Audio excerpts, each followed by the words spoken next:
সঞ্জীব কুমার দত্তের লেখা গল্প দহন। ফেয়ারওয়েল মিটিংটা শুরু হয়েছে বেশ খানিকক্ষণ আগেই। এত বছরে চাকরি জীবনের আজ শেষ দিন। কাল থেকে আর কোনো ব্যস্ততা থাকবে না সুবীরেশ চ্যাটার্জির, থাকবে না কোনো দায় দায়িত্ব। মুক্ত বিহঙ্গের মতো আস্ত মনটা উড়ু উড়ু থাকার কথা, অথচ দীর্ঘ পথ চলা শেষে ক্লান্ত পথিকের মতো লাগছে নিজেকে, একটু বেশি ক্লান্ত যেন। সহকর্মীরা একে একে বিদায়ী হেড স্যার সম্বন্ধে অনেক ভালো ভালো কথা বলছেন। উনি আসার পর থেকে এই স্কুলের যা যা উন্নতি হয়েছে সেসব বিস্তারিতভাবে বলে কৃতজ্ঞতা প্রকাশ করছেন। সবার সাথে তার সহৃদয় ভদ্র ব্যবহার, সহকর্মীদের প্রতি বন্ধুত্বপূর্ণ আচরণ এবং ছাত্রছাত্রীদের সাথে তার পিতৃসুলভ ভালোবাসার কথা উল্লেখ করছেন। বিভিন্ন সময় তাদের ব্যক্তিগত সুন্দর অভিজ্ঞতার কথাও ফলাও করে বলছেন। কিন্তু সুবীরেশের কানে যেন কিছুই ঢুকছে না, যেন অন্য কোনো জগতে হারিয়ে গেছে তার মনটা। আজ সকাল থেকেই অন্য একটা অনুভূতি যেন ঘিরে ধরেছে ওকে। জীবনের সেই শুরুর দিনগুলো, অজপাড়াগা গাংনাপুরের সেই সবুজ মাঠঘাট, খাল বিল, স্কুল বন্ধু বান্ধবদের দল, ঘন্টার পর ঘন্টা কোনো এজেন্ডা ছাড়াই স্রেফ আড্ডা। কোনো ছুটির দিন দল বেঁধে সাইকেলে চড়ে 3 কিলোমিটার দূরে দেবগ্রাম ফরেস্টের জঙ্গলে ভ্রমণ। তুচ্ছ কোনো বিষয় নিয়েই তুমুল হইচই, কখনো কারোর সাথে কোনো বিষয়ে চরম মন কষাকষি, আবার কখনো সবাই মিলে একসাথে সিনেমা দেখতে দুটো ট্রেনে রানাঘাট যাওয়া। সিনেমা শেষ হলে বাপির রেস্টুরেন্টের পরোটা আর আলুর দম খেয়ে হই হই করে বাড়ি ফেরা। কত সহজ ছিল জীবনটা, দায়িত্বহীন, চিন্তাহীন, চাহিদাহীন, শুধু স্রোতের টানে ভেসে চলা। বড্ড লোভ হয় আবার যদি ওখান থেকে শুরু করা যেত। আচ্ছা, যদি সত্যি সত্যি কোনোভাবে সেই সুযোগটা পাওয়া যায়, তাহলে কিভাবে জীবনটা তৈরি করত, কি কি পরিবর্তন ঘটাতো নিজের জীবনশৈলীতে, নিজেকেই প্রশ্ন করে সুবীরেশ। আচমকা কানের কাছে স্যার কি ভাবছেন শুনে চমকে উঠে মুখ তুলে তাকায়। অনুষ্ঠান পরিচালক তথা সহকারী প্রধান শিক্ষক অতনু নস্কর বলেন, স্যার সকলেই তাদের বক্তব্য রেখেছেন। এবার আমরা স্কুলের তরফে এবং কেউ কেউ ব্যক্তিগতভাবে আপনাকে কিছু উপহার দিতে চাই। দয়া করে আপনি সেগুলো গ্রহণ করুন। উপহার পর্ব শেষ হলে আপনি সবার উদ্দেশ্যে কিছু বলবেন। আপনার বক্তব্যের সাথে আজকের এই মনোজ্ঞ অনুষ্ঠান শেষ হবে। বুঝতে পারছি আপনি খুবই ক্লান্ত, বিশ্রাম প্রয়োজন। অনুষ্ঠান শেষ হলে আমরা কয়েকজন মিলে আপনাকে আপনার ঘরে পৌঁছে দেব। উপহার হিসেবে প্রচুর জিনিস, এমনকি খামে করে কিছু টাকাও পাওয়া গেছে। অতনুর দিকে খানিকক্ষণ তাকিয়ে থেকে ধীরে ধীরে সুবীরেশ বলে, অতনু, এই স্কুলের চার্জ তো নিয়ম মতো আমি তোমাকে দিয়েছি। এই উপহারগুলোর দায়িত্বও আমি কিন্তু তোমাকেই দিলাম। টাকাগুলো স্কুল ফান্ডে আর জিনিসপত্রগুলো ছাত্রছাত্রীদের দিয়ে দিও। কেন স্যার, আপনি এরকম বলছেন কেন? আশ্চর্য হয়ে অতনু বলে, আমরা একটা গাড়িতে করে আপনাকে এবং এই সব জিনিসপত্রগুলো আপনার ঘরে পৌঁছে দেব। এই স্কুলে তো এটাই ডিউটি, সবার ক্ষেত্রে সেটাই হয়, আপনার ক্ষেত্রেও হবে। স্থির চোখে সুবীরেশ বলে, কেন বললাম সেটা আমার বক্তব্য শুনলেই বুঝতে পারবে। এক গ্লাস জল খেয়ে সবার কাছ থেকে অনুমতি নিয়ে একটা সিগারেট ধরায় সুবীরেশ। এক গ্লাস জল খেয়ে ধীরে ধীরে বলতে শুরু করেন, আমার ছোটবেলার কথা, পরবর্তীকালে কলেজ, বিশ্ববিদ্যালয়ের শিক্ষা জীবনের কথা, এমনকি আমার চাকরি জীবনের বেশিরভাগ কথাই বিভিন্ন সময়ে বিভিন্ন অনুষ্ঠানে আমি বলেছি। সেসব তোমরা সবাই জানো, তাই সেগুলো আর নতুন করে বলতে চাই না। আজ বরং এমন কিছু কথা বলবো যেগুলো এই পৃথিবীতে একজন ছাড়া আর কেউ জানে না, এমনকি আমার খুব কাছের বন্ধু অতনু, পরিমল, সিদ্ধার্থ, এরাও জানে না। ব্যক্তিগত জীবনের এই কালো অধ্যায়ের গল্পটা শেষ করে আমি আমার কিছু ব্যক্তিগত সিদ্ধান্তের কথাও জানাবো। কথাগুলো শুনে আর সুবীরেশের বলার ভঙ্গি দেখে একটু নড়েচড়ে বসে সবাই। এ ওর মুখ চাওয়াচাওয়ি করে, কি এমন কথা বলবে এখন? ওনার মতো একজন হাসি খুশি আর আপাদমস্তক ভদ্রলোকের মনের মধ্যে কোন বিষ লুকিয়ে আছে যা প্রিয় বন্ধুকেও বলা যায় না? ক্যান্টিনের বেলা দিয়ে সে সবাইকে কফি আর বিস্কুট দিয়ে নিজেও শুনতে বসে গেল। কফির কাপে চুমুক দিয়ে গলাটা একটু ঝেড়ে নিয়ে সুবীরেশ শুরু করে, যে পরিচয়ে এতদিন বেঁচেছিলাম, শিক্ষক, প্রধান শিক্ষক, অভিভাবক, আজ তার শেষ দিন। কাল থেকে আমি আর সেই মানুষ থাকবো না। নতুন জীবনে পা দেওয়ার আগে তাই পুরনো জীবনের সব না বলা কথা আমি বলে যেতে চাই। পিএইচডি করার পরেই আমি আসানসোলের একটা নামকরা মিশনারি কলেজে প্রথম জয়েন করি, ফিজিক্সের অ্যাসিস্ট্যান্ট প্রফেসর হিসেবে। প্রথমে ২-৩ বছর খুব সুন্দর কাটলো। ওখানেই একটা ঘর ভাড়া করে থাকতাম। ছুটি ছাটার দিনগুলোতে গরিব ছাত্রছাত্রীদের বিনা পয়সায় টিউশন দিতাম। জয়েন্ট এন্ট্রান্সের একটা ফ্রি কোচিং সেন্টার ছিল, ওদের সাথেও যুক্ত ছিলাম। ওখানে একদিন পরিচয় হয়েছিল অনন্যার সাথে, অনন্যা চৌধুরী। আদতে বিহারি হলেও ৩ পুরুষের জন্ম, কর্ম, লেখাপড়া সব আসানসোলের কাছে সীতারামপুরে। না জানালে প্রথমে তাই বাঙালি ভাবাই স্বাভাবিক, যেমন আমার হয়েছিল। আমাদের কলেজে বিএসসি পড়তো আর পাশাপাশি জয়েন্টের জন্য কোচিং নিত। খুব সুন্দরী আর স্মার্ট ছিল অনন্যা। আমারও তখন অল্প বয়স, তাই সম্পর্কে জড়িয়ে পড়তে সময় লাগেনি। ওর গ্রাজুয়েশন কমপ্লিট হতে একদিন আমার বাবা মাকে আসানসোলে নিয়ে এলাম। অনন্যার বাবা মা দাদাও এলেন। আলোচনা করে সেদিনই সব ঠিকঠাক হয়ে গেল, আমাদের বিয়ে হয়ে গেল। প্রথমে ১-১.৫ বছর খুবই ভালো কাটলো, হানিমুন পিরিয়ডে যেমন হয় আর কি। ওই বাড়িটা পাল্টে একটু বড় দেখে একটা নতুন বাড়ি ভাড়া নিলাম। নতুন নতুন ফার্নিচার কিনে সুন্দর করে সাজালাম। নতুন বউকে নিয়ে মধুচন্দ্রিমায় কাশ্মীরে গেলাম। চারিদিকে শুধু খুশি আর খুশি। আমার জীবনে এত আনন্দ আগে কোনোদিন পাইনি। ঝড়ের গতিতে দিন কাটতে লাগলো। এর মধ্যেই একটু একটু করে কখন যে ঈশান কোণে মেঘ জমতে শুরু করেছে সেটা টের পাইনি। বুঝতে পারলাম যেদিন স্কুল থেকে ফেরার পথে পাশের বাড়ির পরেশবাবু আমায় ডাকলেন। একটু ফাঁকা জায়গায় নিয়ে গিয়ে খুব কাঁচুমাচু স্বরে বললেন, সুবিরেশ বাবু, একটা কথা আপনাকে জানানোর প্রয়োজন মনে করছি। প্লিজ কিছু মনে করবেন না। না না, মনে করার কি আছে, আপনি নিশ্চিন্তে বলুন। কথাগুলো বলে আমি স্থির দৃষ্টিতে তাকিয়ে রইলাম ওনার দিকে। খানিকক্ষণ চুপ করে থেকে একটু দ্বিধাগ্রস্ত গলায় উনি বললেন, কয়েক মাস যাবৎ একটি ছেলে আপনার বাড়িতে যাতায়াত করছে, আপনি জানেন? আমি হেসে উড়িয়ে দিয়ে বললাম, না জানি না, তবে এতে জানার কি আছে, অনন্যা এখানকার মেয়ে, ওর আত্মীয় স্বজন পরিচিত বন্ধু বান্ধব আসতেই পারে, এদের সঙ্গেই তো ও বড় হয়েছে। আমি তো সেদিন এলাম ওর জীবনে। অপ্রত্যাশিত উত্তর শুনে উনি একটু গম্ভীর হয়ে গেলেন। তারপর ধীরে ধীরে বললেন, ব্যাপারটা সেরকম নয়। প্রথম কথা হচ্ছে, ও প্রায় রোজই আসছে। আপনি বেরিয়ে যাওয়ার পরেই ও আসে, ২-৩ ঘন্টা পর বেরিয়ে যায়। আমি তো রিটায়ার্ড মানুষ, দোতলায় বারান্দায় বসে সবকিছুই দেখি। আমাকে চুপ থাকতে দেখে আবার শুরু করলেন, আরও একটা ব্যাপার, ওই ছেলেটি কিন্তু একদম ভালো নয়। ওর নাম নীলেশ, নীলেশ তেওয়ারি। বিহারি ছেলে, এলাকার পরিচিত ক্রিমিনাল। খুন খারাপি, তোলাবাজি, মহিলা ঘটিত অনেক কেস আছে ওর নামে। ৪ বছর জেল খেটে কয়েক মাস আগে বেরিয়েছে।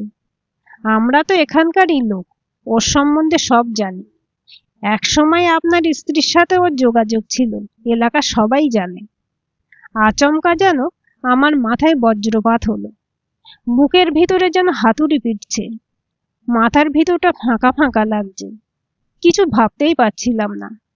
কি বলবো, কি করব, কিছু বুঝতে না পেরে শূন্য দৃষ্টিতে ওনার দিকে খানিকক্ষণ তাকিয়ে রইলাম।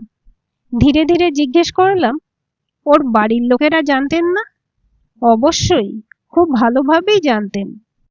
এরকম একটা ছেলের সঙ্গে বাড়ির একমাত্র মেয়ের সম্পর্ক ওরা মেনে নিয়েছিলেন? এটা বিশ্বাসযোগ্য? অবিশ্বাসের সুরে আমি জিজ্ঞাসা করলাম।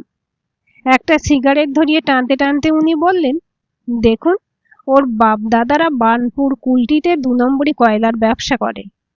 ক্রিমিনালদের সাহায্য ছাড়া এসব ব্যবসা চালানো যায় না। নীলেশকে ওরা দরকার মতো কাজে লাগায়। নিজেদের ব্যবসার সাথেই ওরা এই সম্পর্কটা মেনে নিয়েছেন। আমি একটা কথা ভেবে অবাক হচ্ছি, কোনো খবরাখবর না নিয়ে আপনার মতো একজন উচ্চশিক্ষিত ভদ্রলোক বিয়ের মতো একটা সিদ্ধান্ত নিলেন কিভাবে? স্রেফ রূপ দেখে মজে গেলেন? কথাটা বলেই উনি অন্যদিকে তাকিয়ে সিগারেট টানতে লাগলেন। আমি স্তম্ভিত হয়ে ওনার দিকে তাকিয়ে রইলাম। উনি ঘুরে তাকাতেই আমি অস্পষ্টে জিজ্ঞাসা করলাম, এত কিছু যদি জানতেন তাহলে আগে আমাকে বললেন না কেন? আর এখনই বা কেন বলছেন? কোনোদিন তো জিজ্ঞেস করেননি, তাই বলিনি। যেচে কেন একটা বিয়ে ভাঙতে যাব বলুন? আর শুধু আমি কেন, আপনার স্কুলের সহকর্মীদের সাথে কথা বললেই জানতে পারবেন। দু একজন ছাড়া সবাই তো এখানেই থাকে, এসব কথা সবাই জানে। আগে যখন বলেননি তখন আজ না বললেও পারতেন। এখন তো আর শোধরানো যাবে না। যেমনই হোক আমাকে তো মানিয়ে চলতেই হবে। সেটা আপনার ব্যাপার। দেখুন, বিয়ের আগে প্রেম ভালোবাসা তো অনেকেরই থাকে, বিয়ের পর ওসব ভুলে যায়। ভেবেছিলাম এক্ষেত্রেও সেরকমই হবে, কিন্তু আসলে আমাদের বাড়িতেও তো মেয়ে বউ আছে। এ জিনিস চলতে থাকলে বুঝতেই পারছেন, অলরেডি পাড়ায় গুঞ্জন শুরু হয়ে গেছে। আপনাদের হয়তো এ পাড়া থেকে উঠিয়ে দেবে, আগে ভাগে তাই আপনাকে জানিয়ে রাখলাম। লজ্জায় রাগে অপমানে হাত পা কাঁপতে লাগলো আমার। এসব জানাজানি হলে কলেজে মুখ দেখাবো কি করে? ছাত্রছাত্রীরা কি আর সম্মান করবে আমায়? পরেশবাবুকে ধন্যবাদ জানিয়ে বাড়ির দিকে রওনা দিলাম। প্রায় টলতে টলতে বাড়ি পৌঁছলাম।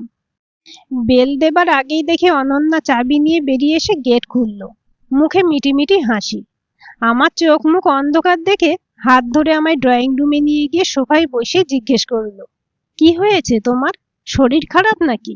জ্বর টর আসেনি তো? বলেই আমার কপালে হাত দিয়ে দেখতে লাগলো। তাড়াতাড়ি এক গ্লাস জল এনে আমার হাতে দিয়ে জিজ্ঞেস করলো, এত দেরি হলো যে? কোথাও গিয়েছিলে না কারোর সাথে গল্প করছিলে? একজনের সাথে কথা বলছিলাম। কার সাথে? পাশের বাড়ির পরেশবাবুর সাথে।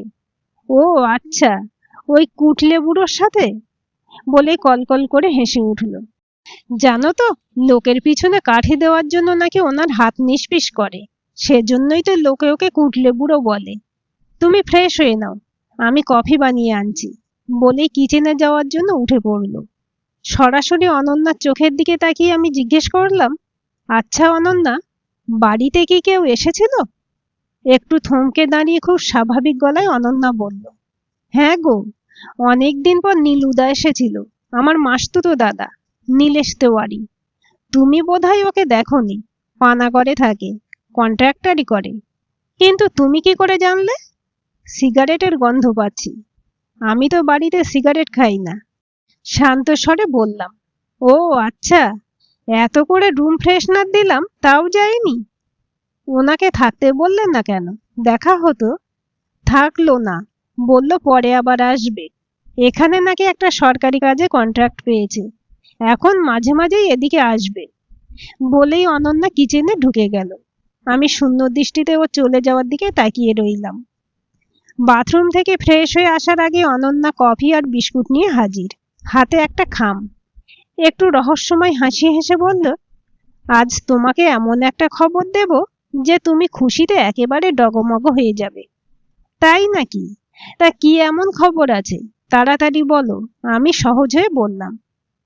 আমার হাতে খামটা দিয়ে বলল, খবরটা এই খামের মধ্যে আছে, পড়ে নাও। বলেই হালকা হেসে আমার দিকে তাকিয়ে রইল। খামটা খুলে পড়তে সত্যিই আমি আনন্দে আত্মহারা হয়ে গেলাম। Pregnancy report positive. মানে আমি বাবা হতে চলেছি। এক মুহূর্তে আমার মন থেকে সমস্ত দ্বিধাদ্বন্দ্ব দূর হয়ে গেল। সবকিছু একপাশে সরিয়ে রেখে আমরা খুশির জোয়ারে ভেসে গেলাম। কয়েকটা দিন খুব আনন্দে কাটলো, কিন্তু মন থেকে পরেশবাবুর কথাগুলো বেরোলো না। বিশেষ করে কলেজে থাকাকালীন মনটা খুব অস্থির লাগতো। ভাবতাম, আজও কি আবার এসেছে নীলেশ? এভাবেই কি রোজ রোজ ঠকবো আমি? শরীর খারাপ বলে কলেজ থেকে ছুটি নিয়ে দুদিন দুপুরে আচমকা বাড়ি চলে গেলাম, কিন্তু গিয়ে দেখলাম সব ঠিকঠাকই আছে। ঘুম থেকে উঠে অনন্যা দরজা খুলে আশ্চর্য হয়ে গেল। শরীর খারাপ শুনে ব্যস্ত হয়ে পড়ল। সবই স্বাভাবিক, কেউ আসেনি আর সিগারেটের গন্ধও নেই। আমার মনটা শান্ত হলো বটে, তবে একেবারে নিঃসন্দেহ হতে পারলাম না। একবার ভাবলাম পরেশবাবুর কথা মিথ্যে, পরক্ষণেই ভাবলাম মিথ্যে বলে ওনার কি লাভ। সেদিন নীলেশ যে সত্যিই এসেছিল সেটা অনন্যা স্বীকার করেছে। এই সমস্ত সাত পাঁচ চিন্তা ভাবনায় আমি দিনরাত ডুবে থাকতাম। মনে মনে চাইলেও কোনো স্থির সিদ্ধান্তে আসতে পারছিলাম না। এই রকম একটা স্পর্শকাতর বিষয় নিয়ে কারোর সাথে আলোচনা করতেও মন চাইছিল না। বিশ্বাস আর অবিশ্বাসের দোলায় দুলতে দুলতে আমি নিজেই একটা প্ল্যান করলাম। এক রবিবারে অনন্যা ওর বাপের বাড়ি গিয়েছিল। সেদিন আমি একটা অনৈতিক কাজ করেছিলাম। ওখানকার ইলেকট্রনিক্স মার্কেট থেকে একটা সিসিটিভি ক্যামেরা কিনে আনলাম। আমাদের বেডরুমে এমনভাবে লাগিয়ে দিলাম যাতে সহজে নজরে না পড়ে। এসব কাজ আমি নিজেই জানতাম, তাই কোনো টেকনিশিয়ান ডাকতে হয়নি। তখন তো ইন্টারনেট মোবাইলের যুগ নয়। ভিভিআর বক্স থেকে রেকর্ডিং চেক করতে হতো। প্রথম 3 দিন চেক করে দেখলাম সব ঠিকঠাকই আছে। একদিন শুধু ওর মা ঘন্টা 2-এর জন্য এসেছিলেন। মনটা অনেকটা হালকা হয়ে গেল, আর সঙ্গে সঙ্গে পরেশ বাবুর উপর রাগ জমতে লাগলো। মনে মনে ভাবলাম, সত্যিই তো লোকটা কুটলে বুড়ো। একদিন আচ্ছাসে ঝাড়বো। 4র্থ দিনে রেকর্ডিং চেক করতেই কিন্তু সবকিছু পরিষ্কার হয়ে গেল। প্রথমে তো বিশ্বাসই হচ্ছিল না, অনন্যা এটা করতে পারলো। বড্ড অসহায় লাগছিল নিজেকে। কিংকর্তব্য বিমূঢ় হয়ে অনেকক্ষণ বসে রইলাম। একবার ভাবলাম, এর জীবন রেখে আর কি হবে, বরং আত্মহত্যা করি। পরক্ষণে প্রতিহিংসার আগুন দাউ দাউ করে জ্বলে উঠল মনের মধ্যে। আমি তো কোনো অন্যায় করিনি, বরং বিশ্বাস করে দিনের পর দিন ঠকেছি। তাহলে আমি কেন আত্মহত্যা করতে যাব? ভিতরটা উথাল পাথাল করলেও বাইরে আমি শান্ত থাকলাম। সুবীরেশ একটু থামতেই সামনের মানুষগুলো নড়ে চড়ে বসলো। গলা খাঁকারি দিয়ে অতনু বলল, স্যার, এগুলো আপনার একান্তই ব্যক্তিগত ব্যাপার, আমাদের না জানানোই উচিত। আপনি বরং অন্য কথা বলুন, ভালো ভালো অভিজ্ঞতার কথা শেয়ার করুন।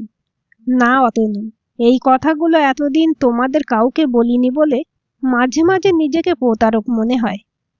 আজ আমি সবটা বলে নিজেকে সেই দায় থেকে মুক্ত করতে চাই। এই স্কুল আমাকে সম্মান দিয়েছে, সহকর্মীরা বিশ্বাস করেছে, ছাত্রছাত্রীরা সরল মনে ভালোবেসেছে, ভরসা করেছে। সমাজ আমাকে একজন আদর্শ মানুষ ভেবেছে। অথচ আর কেউ না জানুক, আমি নিজে তো জানতাম কত ভয়ঙ্কর পাপ আমি করেছি। মানুষের এত সম্মান, ভালোবাসা, বিশ্বাস পাওয়ার যোগ্যতা আমার নেই। আসলে আমি তো একজন ঘৃণ্য অপরাধী। চাকরিতে থাকাকালীন আমার ব্যক্তিগত অপরাধের কলঙ্ক যাতে প্রতিষ্ঠানের গায়ে না লাগে, তাই অপেক্ষা করেছি আজকের দিনটার জন্য। যেটুকু বলেছি সেটা কিছুই না, এরকম তো অনেকের জীবনেই ঘটে। আসল ঘটনা তো এর পরে। ঢক ঢক করে 1 গ্লাস জল খেয়ে আবার বলতে শুরু করলেন সুবীরেশ। পরদিন স্কুলে গিয়ে আমার খুব কাছের বন্ধু বার্লো ফার্নান্ডেজকে প্রেগন্যান্সির ব্যাপারটা বললাম। ও আমার অনেক দিনের পুরনো বন্ধু। কলকাতা ইউনিভার্সিটিতে একসঙ্গে এমএসসি করেছি, এই কলেজেও প্রায় একসাথেই ঢুকেছি। ওকে বললাম, এখানে ভালো গাইনো ডাক্তার কে আছেন রে? তোর জানাশোনা কেউ আছেন? অনন্যাকে দেখাবো। খবর শুনে খুশি হয়ে বার্লো বলল, আমার বড়দাই তো এই এলাকার সবচেয়ে নামকরা গাইনোকোলজিস্ট, ডক্টর জুবিন ফার্নান্ডেজ। আপকার গার্ডেনে বসে। যেদিন দেখাতে চাস বলিস, আমি দাদাকে বলে দেব। অ্যাপয়েন্টমেন্ট আর ভিজিট কোনোটাই লাগবে না। অনন্যাকে বলতেই ও চিনতে পারল, বলল, খুব নামকরা ডাক্তার। সেদিনই বিকেলে বাড়লো রেফারেন্স দিয়ে একা ডাক্তারবাবুর সাথে দেখা করলাম। খুব গোপনে বাচ্চার ডিএনএ টেস্ট করার জন্য হাত ধরে অনুরোধ করলাম। বললাম, আমার জীবন মরণ সমস্যা। প্রথমে অনেক আপত্তি করেও শেষে রাজি হলেন। বললেন, এখানে তো অত হাইটেক ল্যাব নেই, কলকাতায় যোগাযোগ করছি, ওরা এসে স্যাম্পেল কালেক্ট করে নিয়ে যাবে। কয়েকদিন পর আবার ওরাই রিপোর্ট দিয়ে যাবে। আমার সামনেই ফোন করে ডেট কনফার্ম করলেন। 3 দিন পর পেশেন্ট নিয়ে যেতে বললেন। যথাসময়ে ওকে দেখাতে নিয়ে গেলাম। তখনই স্যাম্পেল কালেকশন করে নিলেন। বললেন, রিপোর্ট পেতে সপ্তাহখানেক লাগবে। অনন্যা কিছুই বুঝতে পারেনি। এত রকম ঝামেলায় শরীর মন একদম ঘেঁটেছিল। তার উপর মে মাসের অসহ্য গরম। ভাবলাম পরের সপ্তাহে একটু দার্জিলিং বা কালিম্পং ঘুরে এলে কেমন হয়। ধীরে ধীরে মনটাকে শান্ত আর স্বাভাবিক করে নিলাম। ফার্নান্ডেজকে বলতেই একেবারে লাফিয়ে উঠল। ও আর ওর বউ জেসিকাও যাবে। টিকিট কাটার কালিম্পংয়ে হোটেলের ব্যবস্থা ওই করে ফেলল। পরের শনিবার রাত 10টা 10-এ ট্রেন। যাওয়ার দিন বিকেলে ডাক্তারবাবুর সাথে দেখা করে রিপোর্টটা নিলাম। বাইরে এসে খুলে পড়লাম, DNA not matched with the sample. 3-4 বার আগা পাশতলা এদিক ওদিক করে পড়লাম, কোথাও যদি অন্য কিছু লেখা থাকে। হতাশ হয়ে রিপোর্টটা ব্যাগে রেখে দিলাম। নিজেকে সামলে নিয়ে একদম স্বাভাবিক থাকার চেষ্টা করলাম। কালিম্পংয়ে পৌঁছে শরীর মন যেন শান্তি পেল। প্রচণ্ড গরমের হাত থেকে 4-5টা দিন অন্তত রেহাই। হোটেলটাও খুব সুন্দর। জানালা খুললেই নিচে খাদ আর দূরে ডেলো পাহাড়ের চূড়া। থোকা থোকা মেঘের দল অলস গতিতে এদিক ওদিক ভেসে বেড়াচ্ছে। অসাধারণ দৃশ্য। পরদিন সকালে একটা গাড়ি ভাড়া করে ঘুরতে বেরোলাম। কাছাকাছি কয়েকটা স্পট দেখে দুপুর নাগাদ ডেলো পাহাড়ে পৌঁছলাম। হিলটপ রেস্টুরেন্টে কিছু স্ন্যাক্স খেয়ে আমরা 3জনে বাইরে দাঁড়িয়ে কফি খাচ্ছিলাম। অনন্যা কফি না খেয়ে চারিদিকে ঘুরে বেড়াচ্ছিল। ঘুরতে ঘুরতে একটু নিচের দিকে একটা খাদের ধারে দাঁড়িয়ে হাতের ইশারায় আমাকে ডাকলো। আমি সিগারেট টানতে টানতে আস্তে আস্তে সিঁড়ি দিয়ে রাস্তায় নেমে ওর কাছাকাছি যেতেই ও আনন্দে চেঁচিয়ে উঠে বলল, সুবীর, এদিকে এসো, দেখো কত বড় খাদ, পড়লে আর ওঠার চান্স নেই। ততক্ষণে আমি সিদ্ধান্ত নিয়ে নিয়েছি। টেনশনে আমার বুকের ভেতরটা ধকধক করছিল, হাত পা থরথর করে কাঁপছে। কাঁপতে কাঁপতে জ্বলন্ত সিগারেটটা নিচে পড়ে গেল। তাকিয়ে দেখলাম আশেপাশে কেউ নেই। অনন্যা সামনের দিকে ঝুঁকে আমাকে একটা মন্দির দেখাচ্ছিল। আমি ওর কাঁধটা ধরে মন্দির দেখার নাম করে ওকে একটা ধাক্কা দিলাম। কিছু বুঝে ওঠার আগেই ও পা হড়কে পড়ে গেল। 5000 ফুট উঁচু থেকে নিচে গভীর খাদেওকে পড়ে যেতে দেখলাম। কানে এলো ওর আর্তচিৎকার, সুবীর! উত্তেজনায় আমি চোখ বুজে বসে পড়লাম। দুহাতে মাথাটা চেপে ধরে ভয়ে চেঁচিয়ে উঠলাম। ফার্নান্ডেজটাই এদিকেই আসছিল। আমার চিৎকার শুনে দৌড়ে এলো। অন্য লোকজনও এসে ঘটনা শুনে হতবাক। রেস্টুরেন্টের ম্যানেজার পুলিশে ফোন করলো। সন্ধে পর্যন্ত অনেক খোঁজাখুঁজি করেও পুলিশ ওর দেহ উদ্ধার করতে পারলো না। আমাদের থানায় নিয়ে গেল। ওখানে উপস্থিত সবাই সাক্ষী দিল ওই ভদ্রমহিলা অনেকক্ষণ ধরে একা একাই এদিক ওদিক ঘুরছিলেন। অসতর্কতার জন্য হয়তো পা ফসকে পড়ে গেছেন। ওনার সঙ্গের লোকেরা তো রেস্টুরেন্টের সামনে দাঁড়িয়ে কফি খাচ্ছিলেন। পুলিশ অফিসার আমার নাম, ঠিকানা, কলেজের নাম সব লিখে নিয়ে ছেড়ে দিলেন। বললেন, কোনো খবর থাকলে জানিয়ে দেবেন। থানা থেকে ফোন করে অনন্যার বাড়িতে খবর দিয়ে দিল।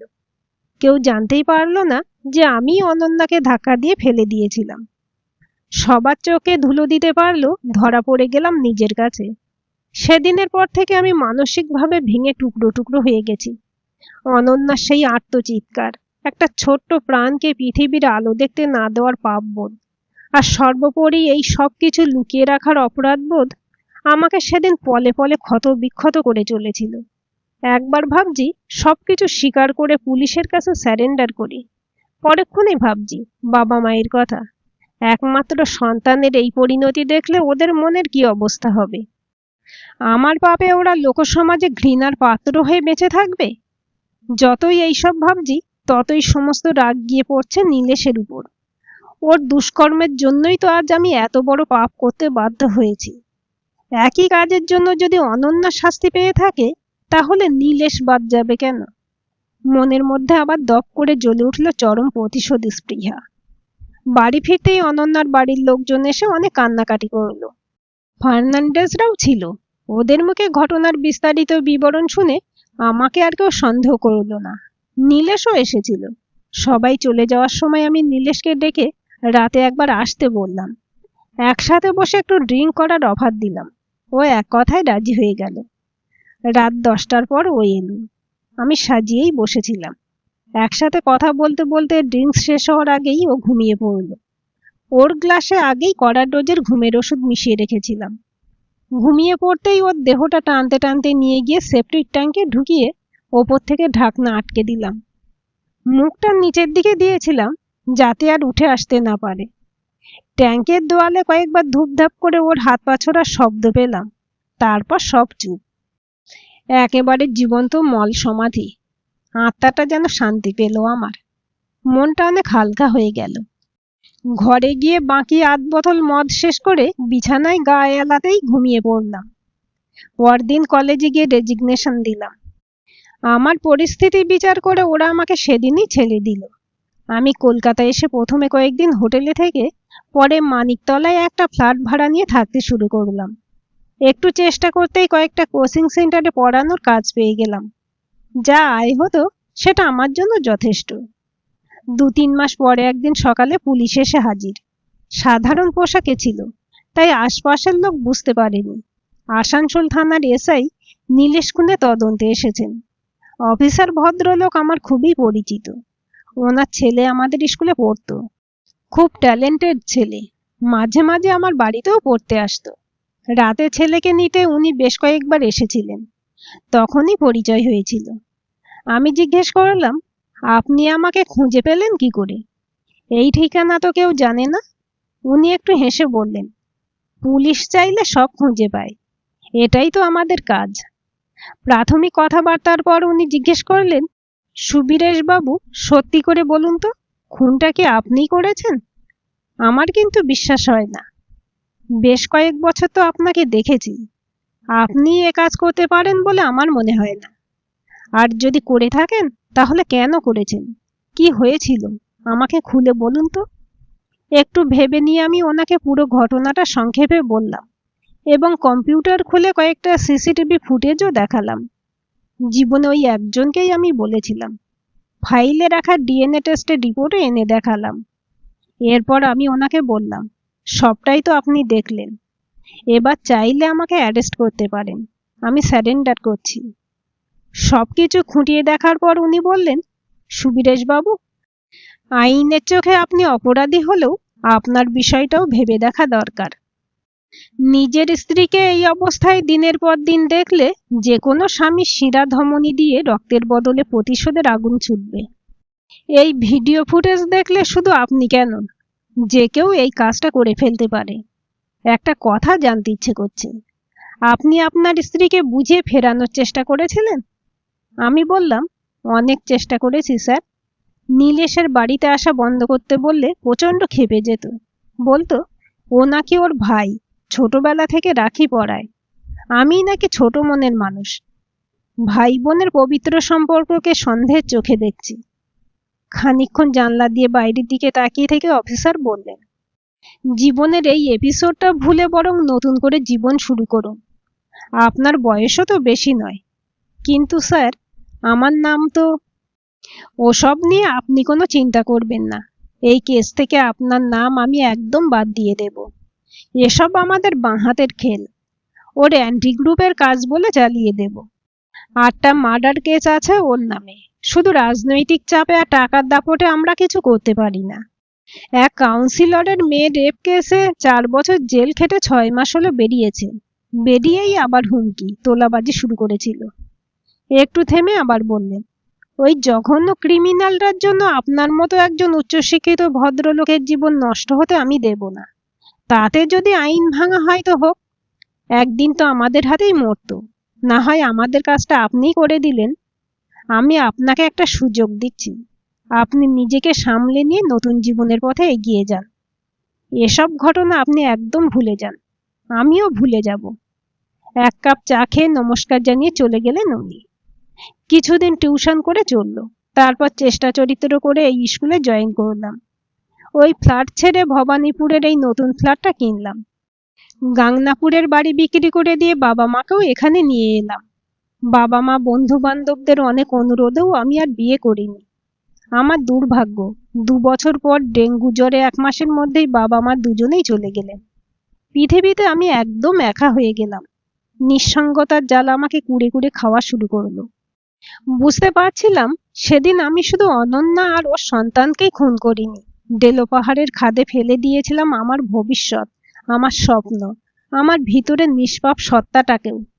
তারপর থেকে যে মানুষটা বেঁচেছিল সে সুবীরেশ নয়, সুবীরেশ চ্যাটার্জি ছায়া, যে শুধু সমাজ জীবন থেকেই নয়, নিজের কাছ থেকেও পালিয়ে বেড়াচ্ছিল।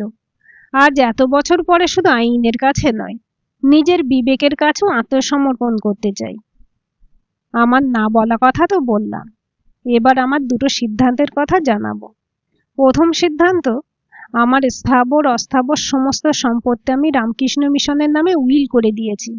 দ্বিতীয় সিদ্ধান্ত, খুনের কথা স্বীকার করে আমি একটা স্বীকারোক্তি লিখেছি। ওটা জমা দিয়ে আমি পুলিশের কাছে আত্মসমর্পণ করব। আমি অলরেডি খবর দিয়ে রেখেছি। শুধু এই মিটিংটা শেষ হওয়া পর্যন্ত সময় চেয়ে নিয়েছিলাম। ওনারা বাইরে অপেক্ষা করছেন, ভিতরে নিয়ে আসুন। চমকে উঠে অতনু আর সিদ্ধার্থ একসাথে চেঁচিয়ে উঠল, এটা আপনি কি করেছেন স্যার? নিজেকে এত বড় শাস্তি কেন দিচ্ছেন? বিষাদের হাসি হেসে সুবীরেশ উত্তর দিল, ভালো কাজের জন্য যেমন দুহাত পেতে অসংখ্য পুরস্কার নিয়েছি, তেমনি ঘৃণ্য অপরাধের জন্য কঠিন থেকে কঠিনতর শাস্তিটা তো আমাকেই নিতে হবে। আমি জানি আমার ফাঁসি নয়তো যাবজ্জীবন কারাদণ্ড হবে। আমি মানসিকভাবে সম্পূর্ণ প্রস্তুত। রামকৃষ্ণ মিশনের প্রতিনিধি একজন উকিল সঙ্গে করে এনেছেন। উকিল সাহেব উইলটা পড়ে সুবীরেশকে দিয়ে সই করিয়ে নিয়ে বেরিয়ে যেতেই পুলিশ অফিসার ভিতরে এলেন।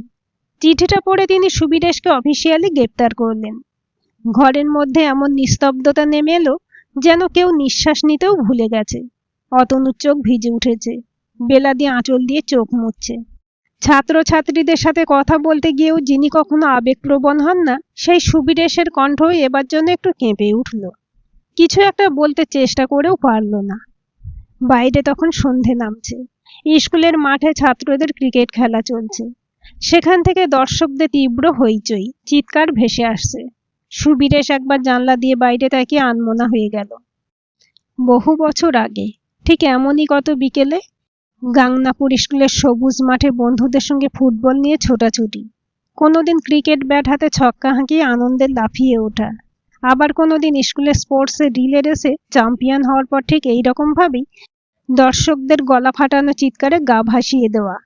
না ছিল কোনো দায়িত্ব, না কোনো অপরাধবোধ, না কোনো বোঝা, ছিল শুধু বেঁচে থাকার নির্মল আনন্দ। শৈশবের সেই নিষ্পাপ দুরন্ত সুবীরেশ আর অপরাধবোধে জর্জরিত আজকের এই ক্লান্ত বৃদ্ধ সুবীরেশ, দুজনেই যেন আজ মুখোমুখি দাঁড়িয়ে। জীবন যেন নিজে নিজেই একটা বৃত্ত সম্পূর্ণ করল, এক অদ্ভুত বৃত্ত। ঘরের ভিতরে নিস্তব্ধতা, কারো মুখে কোনো কথা নেই, শুধু মাথা নিচু করে বসে আছে সবাই। কেউ কেউ কাঁদছে। সুবীরেশ ধীরে ধীরে উঠে দাঁড়ালো। টেবিলের উপর রাখা বিদায়ের ফুলের তোড়াটার দিকে একবার শান্ত চোখে তাকালো। পাশে বসে থাকা অতনুর কাঁধে আলতো করে হাতটা রেখে চোখ বুলিয়ে নিল পরিচিত মুখগুলোর উপর। কোনো আবেগ নেই, কোনো উত্তেজনা নেই, যেন বহুদিনের অপেক্ষার অবসান হয়েছে। দীর্ঘদিন ধরে বয়ে বেড়ানো অসহ্য বোঝাটা নামিয়ে দিতে পেরে শরীর মন যেন অনেকটা হালকা লাগছে। পুলিশ অফিসারের দিকে তাকিয়ে মৃদু হেসে বললেন, চলুন স্যার। ব্যাগটা হাতে তুলে নিয়ে ধীরে ধীরে দরজার দিকে এগিয়ে গেল সুবীরেশ। পিছনে রয়ে গেল স্কুল সহকর্মী, সম্মান, পরিচয়, আর এক সংঘাতময় জীবনের দীর্ঘ ইতিহাস। গল্পটি কেমন লাগলো কমেন্ট করে জানাবেন। ভালো লাগলে লাইক, শেয়ার এবং সাবস্ক্রাইব করবেন, আর অবশ্যই বেল আইকনটি ক্লিক করে রাখবেন।